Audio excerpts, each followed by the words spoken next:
नाथों के नाथ हैं। किसके नाथ हैं? सबके। भोले बाबा नाथ हैं।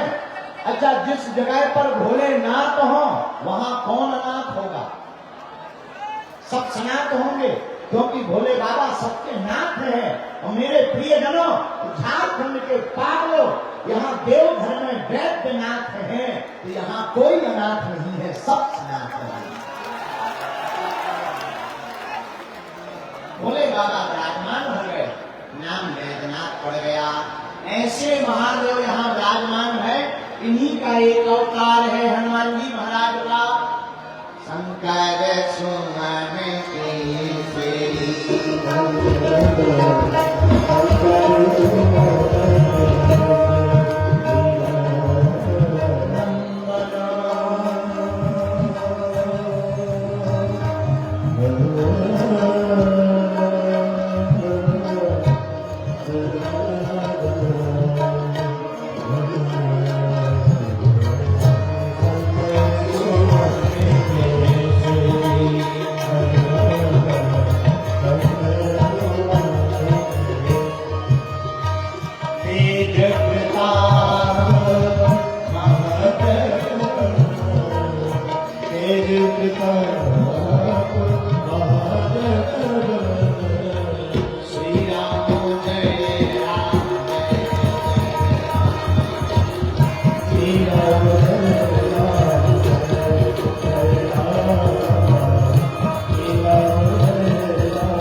मुस्कुराते हुए बोली, महाराज रावण तुम्हारा भक्त है और आप रावण को मारोगे कैसे?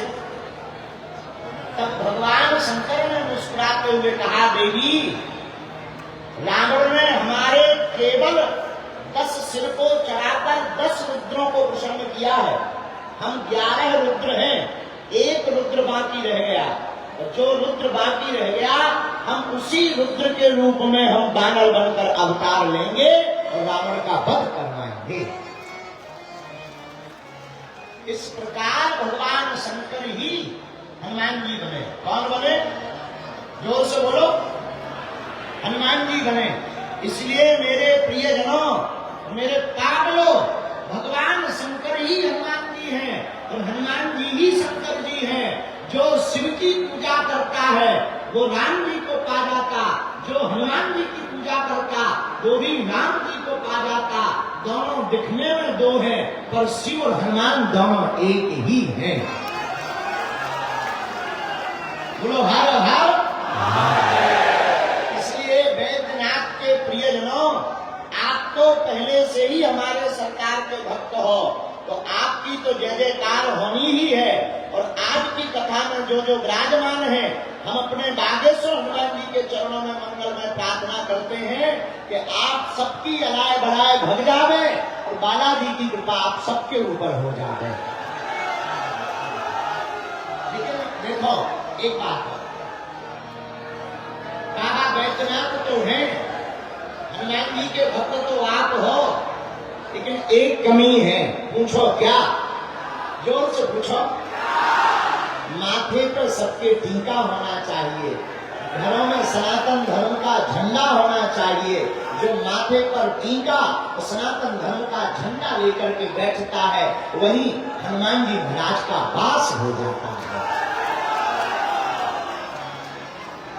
अच्छा, हनुमान जी का वास क्या झंडे में है?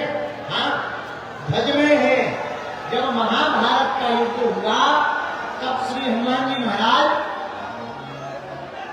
ध्वज पे ही विराजमान है, झंडे पर ही। और इसका केवल प्रमाण हम नहीं है, हनुमान चालीसा में गोस्वामी श्री तुलसीदास जी ने प्रमाण दिया है। ये हाँ, हनुमान चालीसा में लिखा,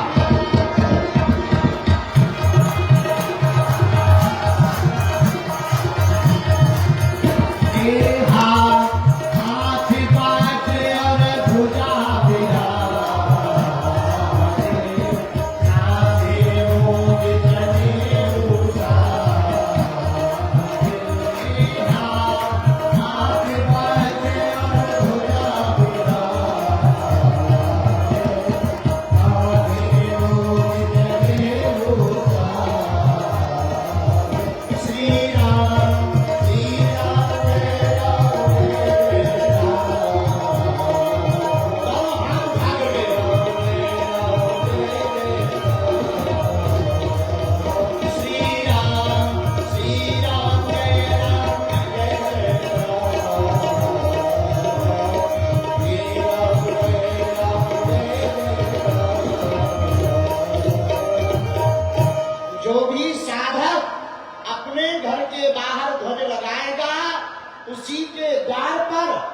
हनुमान जी का पहरा हो जाएगा। तो घर के बाहर झंडा लगाना है, घर के भीतर राम जी को बैठाना है। अयोध्या में राम जी बैठ गए हैं, अब हम लोगों को अपने दिलों में भी राम जी को विराजमान करवाना है। पूछो क्यों? अरे पूछो क्या? हम राम जी को दिल में बैठने की बात इसलिए कह रहे हैं, राम द्वारे तुम रखवारे होते नया बिनु पैसारे। हनुमान जी राम द्वारे तुम रखवारे होते नया बिनु पैसारे। जिसके घर पर राम जी रहेंगे, जिसके दिल में राम जी रहेंगे, उनके साथ हमारे हनुमान जी रहेंगे। क्या? राम के बाद पर हनुमान जी का पहरा होता। हम नहीं कह रहे, सब संतों ने प्रमाण दिया। एक गीत भी आया है बड़ा प्यारा, ओ जहाँ जहाँ कीर्तन होता प्रभु राम का,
प्राण प्रतिष्ठा रखो, अपने मन में राम जी के चरित्र को रखो। एक बात ध्यान रखना, ये मत विचार करो कि हम कहाँ रहते हैं। स्थान महत्वपूर्ण नहीं है, आपके भाव महत्वपूर्ण है। रामचरितमानस के दो प्रसंग हैं, एक मंथरा का, एक विभीषण का। राम के राज्य में रहकर के मंथरा सुधर नहीं पाई और रावण के राज्य में रहकर के विभीषण बिगड़ नहीं पाया। इसलिए आप कहाँ रहते ये महत्वपूर्ण नहीं है, आप जहां रहो वहां सनातन का झंडा फहराते रहो। यही राम राज्य है, यही राम कथा का सार है। बोलो जय सिया राम, जोर से बोलो और जोर से बोलो। तो हनुमान जी की कृपा पाने का उपाय है राम जी की भक्ति। क्या उपाय है? बोलो बोलो बोलो बोलो। अच्छा, राम जी को पाने का उपाय क्या है? भोलेनाथ से निराला, शंभुनाथ से आज कोई नहीं, आज कोई। हनुमान जी राम जी से मिलवाएंगे। राम जी किससे मिलवाएंगे? शास्त्र में वर्णन आया, रामस्य हृदयम शिवः, शिवस्य हृदयम रामः। राम जी के हृदय में भोले बाबा बैठे हैं, भोले बाबा के हृदय में राम जी बैठे हैं। तो भोले बाबा से पाने का उपाय क्या है? भोले बाबा के गुणानुवादों को सुनो, गुणों को सुनो, भगवान भोले बाबा के श्रृंगारों का वर्णन सुनो, श्रृंगार को जीवन में उतारो। देखो एक बात बताओ, ज्योतिर्लिंग कितने हैं? जोर से पहले बैठ जा। अच्छा बैठ जा, पीछे वालों को दिक्कत हो रही, बैठ जा। हम 3 तक गिनेंगे, 1 2 3। झारखंड वाले होते बहुत बढ़िया है। जय श्री राम। तो बताओ ज्योतिर्लिंग कितने हैं? राशियां कितनी होती हैं?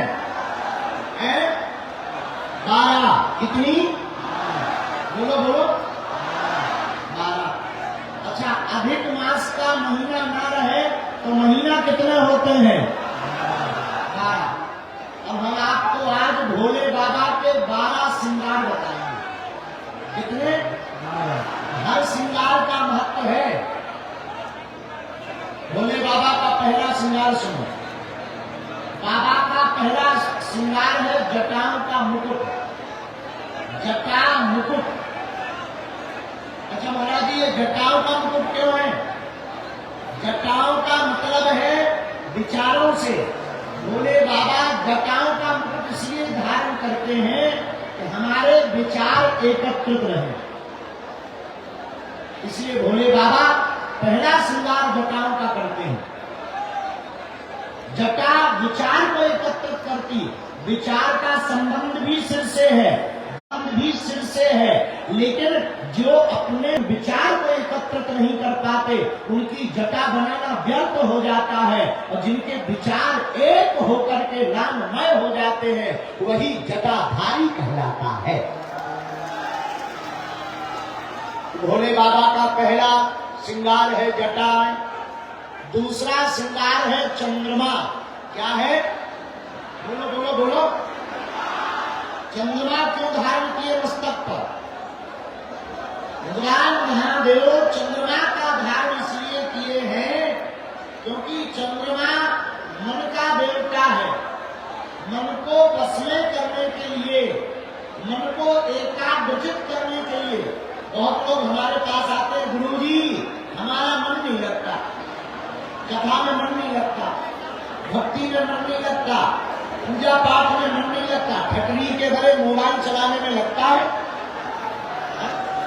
अच्छा फिल्म दिखवा लो, पूरी रात देखते रहे तो कहो भाई सीताराम जपो, सीताराम रामायण पढ़ो। गुरुजी नेत्र दर्द कर रहे हैं, आंखें पिड़ा रहे, नक कटा,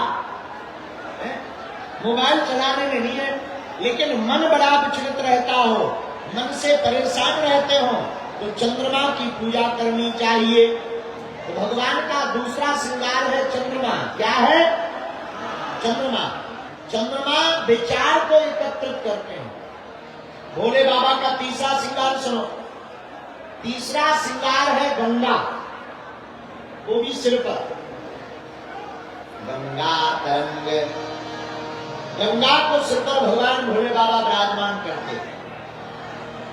गंगा का आशय क्या है? गंगा पवित्रता का प्रतीक है। ये मन को भी पवित्र करती, तन को भी पवित्र करती है।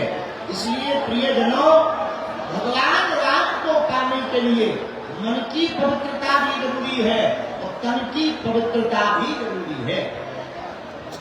बहुत से लोग तन की पवित्रता तो कर लेते हैं, मन की नहीं करते। बाहर से तो बड़े गोरे दिखाई देते हैं, मन भयंकर काला होता है। बोलो सीताराम। ऐसे लोग बड़े खतरनाक होते हैं जो दिखने में गोरे, मन के बड़े काले। भाई कलर जैसा भी हो, भगवान की कृपा है। और एक बात बोले, मन को इतना उजला रखो, मन को इतना पवित्र रखो कि राम जी ना मिले तो हनुमान जी मिल जाए, हनुमान जी ना मिले तो हनुमान जी का कोई दास तुमको मिल जाए। इसलिए भोले बाबा तीसरा श्रृंगार गंगा का करते हैं, गंगा को सिर पर रखते हैं। अब भोले बाबा का चौथा श्रृंगार सुनो। भोले बाबा का चौथा श्रृंगार है त्रिपुंड। मस्तक पर 3 डंडी लगी लकीरें रहती। ये त्रिपुंड क्यों रहता है? भैया त्रिपुंड है भूत, भविष्य और वर्तमान का प्रतीक। तीनों कालों को बताने की क्षमता जिसमें है, वो त्रिपुंडधारी केवल और केवल एक ही है, वो भूत भावन महादेव है। लोग हमारे पास आके, महाराज जी हमारा भविष्य बताओ, बढ़िया सा भविष्य बताओ।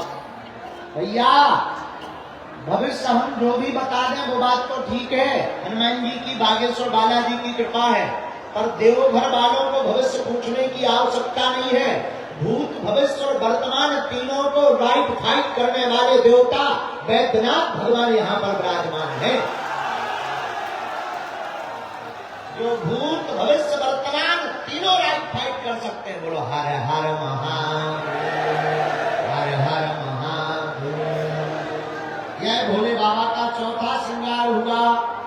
अब पांचवा श्रृंगार सुनो। महादेव का पांचवा श्रृंगार है त्रिनेत्र।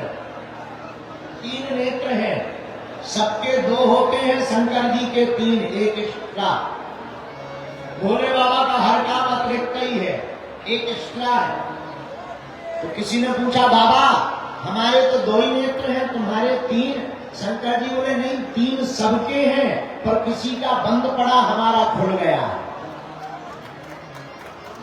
ये यहाँ पर हम लोग ध्यान लगाने को कहते ना, इसे आज्ञा चक्र कहते हैं। आज्ञा चक्र ये भी नेत्र है, और जिसका ये खुल जाता है वो भी लय और प्रलय करने की सामर्थ्यता पा जाता है। तो भगवान का यह अद्भुत पांचवा श्रृंगार है त्रिनेत्र का। भगवान शंकर के 3 नेत्र हैं, और 3 नेत्र का मतलब है सतोगुण, रजोगुण और तमोगुण, तीनों गुणों को ठीक करने की सामर्थ्यता केवल भूत भावन महादेव में है। यह बाबा का पांचवा श्रृंगार। अब भोले बाबा का छठवां श्रृंगार सुनो। बाबा का छठवां श्रृंगार है त्रिशूल। अच्छा, ये त्रिशूल क्यों लिए रहते शंकर जी? क्या आवश्यकता? आहा, त्रिशूल है संहार का प्रतीक, संहार करने का। लेकिन त्रिशूल में भी 3 नोक रहती है, 3 नोक निकली रहती है। ये किसका प्रतीक है? ये जो त्रिशूल में 3 नोक निकली रहती, ये त्रिताप निवारक है। दैहिक, दैविक, भौतिक, ये जो 3 प्रकार के ताप होते हैं, जो शंकर देव महादेव की पूजा करता है, त्रिशूल के बल पर महादेव तीनों तापों का विनाश कर देते हैं। इसका वर्णन रामायण में भी आया है। हम नहीं कह रहे, रामचरितमानस में गोस्वामी कलिपुरुष से कर पावन अवतार श्री तुलसीदास जी ने लिखा, एहा दैहिक दैविक भौतिक ताप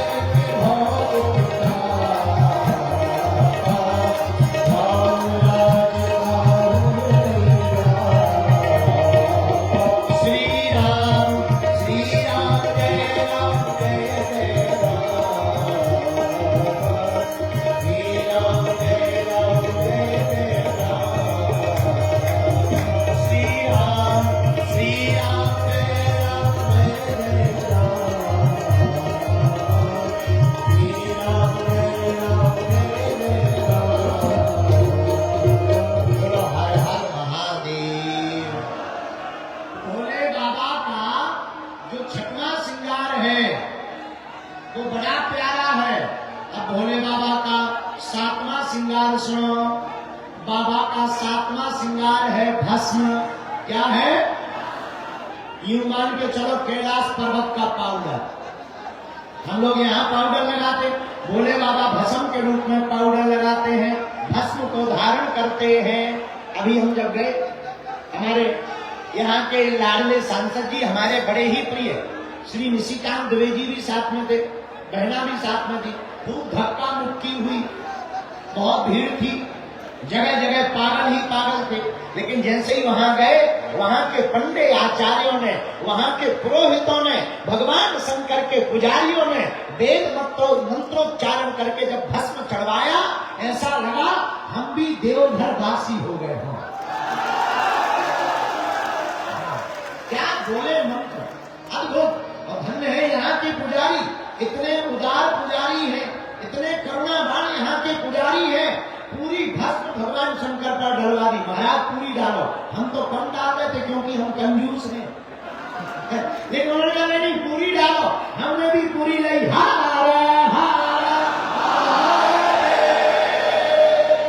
जो बची कुछ हमारे लगा दी, कुछ हमारे दुबे जी को लगा दी, बची खुची ब्राह्मणों ने खुद लगा ली। ऐसा नजारा था मंदिर के अंदर, मानो सब राम जी के बंदर। ऐसा नजारा था मंदिर के अंदर, लग रहा था सब राम जी के बंदर हैं। भैया हम तो देवघर आकर के धन्य हो गए, यहाँ की भक्ति देख करके धन्य हो गए। धन्य है यहाँ के लोग, धन्य है यहाँ की भक्ति, धन्य है वासी और भारत के लोगों।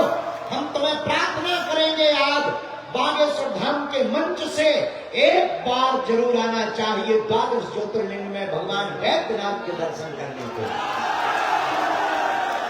जो झारखंड के देवघर महादेव के दर्शन करने आएगा, वो 100 भी शिव बन जाएगा,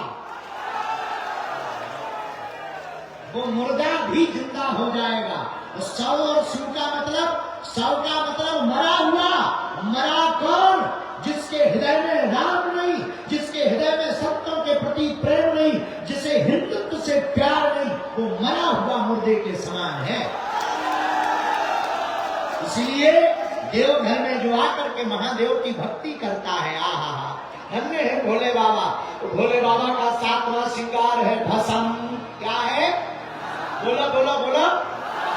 आदमी कहते ना भस्म कर देंगे, ये वही भोले बाबा को भस्म प्रिय है। अच्छा, भोले बाबा को भस्म क्यों प्रिय है? क्या बात है? भस्म क्यों लगाते हैं और कब से लगाई? आहा, एक बार भोले बाबा एक जगह चले जा रहे थे, रास्ते में एक मुर्दा शव लेटा हुआ चला जा रहा था। पीछे पीछे लोग कह रहे थे, राम नाम सत्य है, राम नाम सत्य है, राम नाम सत्य है, राम नाम। भोले बाबा को लगा ये तो हमारी पार्टी के आदमी हैं, सो भोले बाबा पीछे हो गए।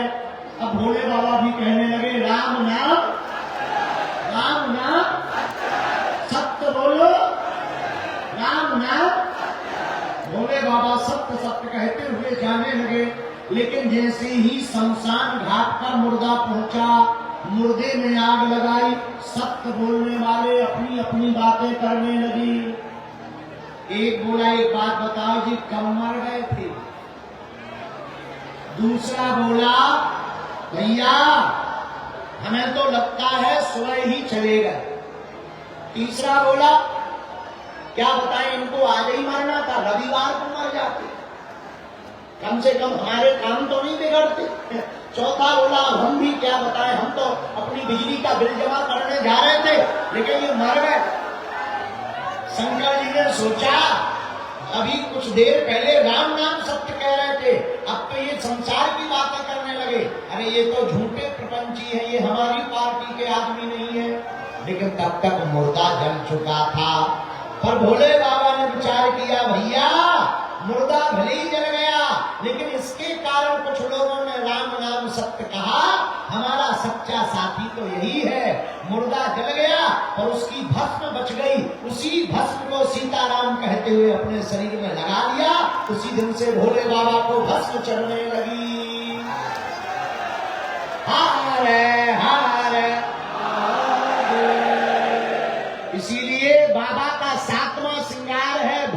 क्या है?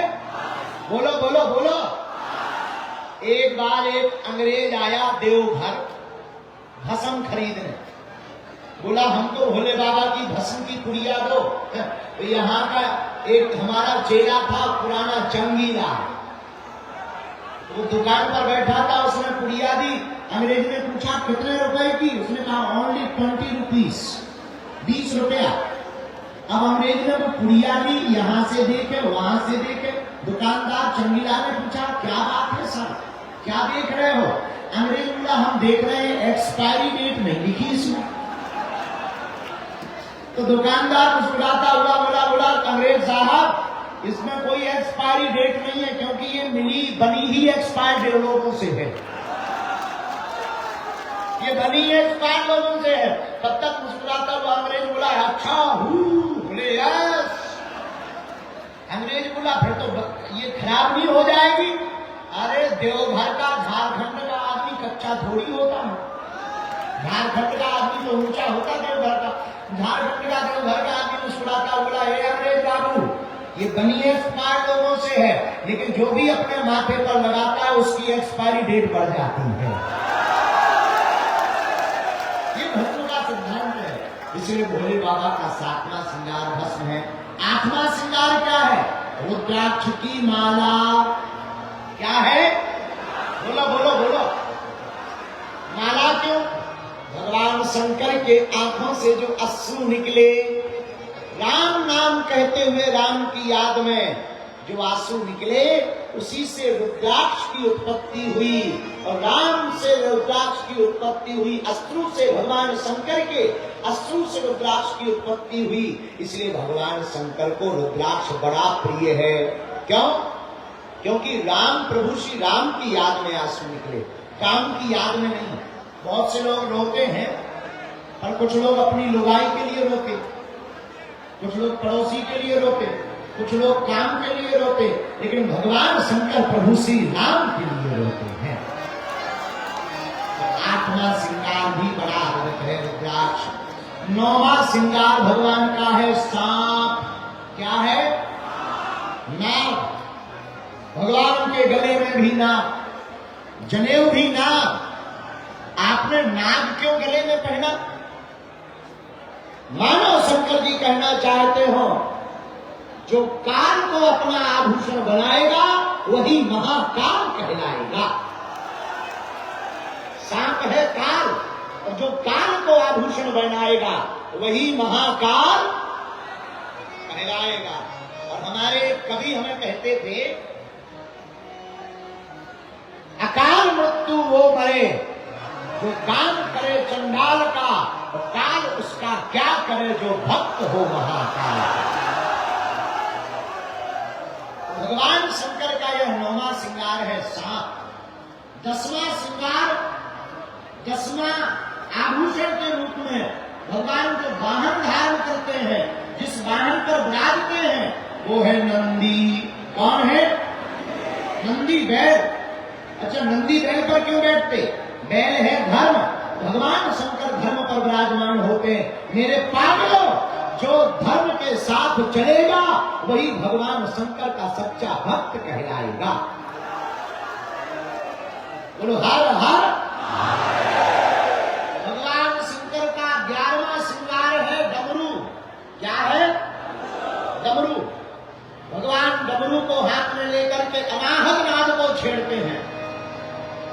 डमरू का अनाहत नाद से 14 सूत्र प्रकट है। आई वर्ण रण है, ये भगवान शंकर की डमरू से सूत्र प्रकट है। तंत्र भी भगवान शंकर की डमरू से प्रकट भया, मंत्र भी भगवान शंकर की डमरू से प्रकट है।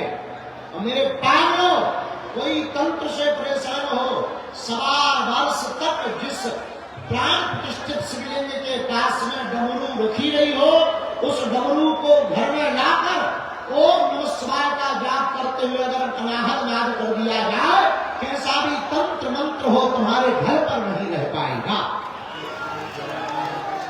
तो हर हर महादेव। भगवान का 11वां श्रृंगार। अब भोले बाबा का 12वां श्रृंगार क्या है? भोले बाबा का 12वां श्रृंगार है व्याघ्र चर्म। व्याघ्र चर्म का मतलब बोलो, बाघ का चर्म, उस पर भगवान विराजते हैं। बाघ के चर्म पर भगवान भोले बाबा क्यों बैठते हैं?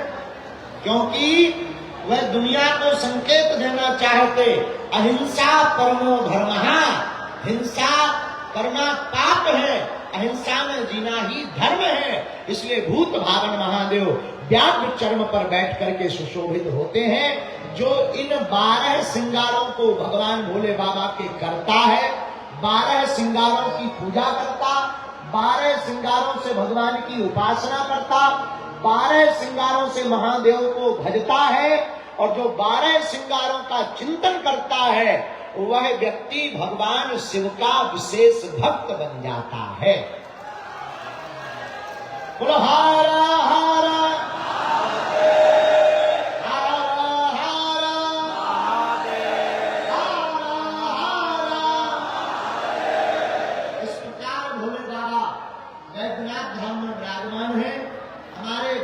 जितने भी बैठे हैं, हम उनको प्रार्थना करेंगे। आप लोग यहीं के हो, शादी हो, जो भोले बाबा की नगरी आपको प्राप्त हुई है, महीने में एक बार ही सही आप बैद्यनाथ भगवान के दर्शन किया करो। यहाँ आए तो प्रतिदिन किया करो, मंदिरों में जाया करो।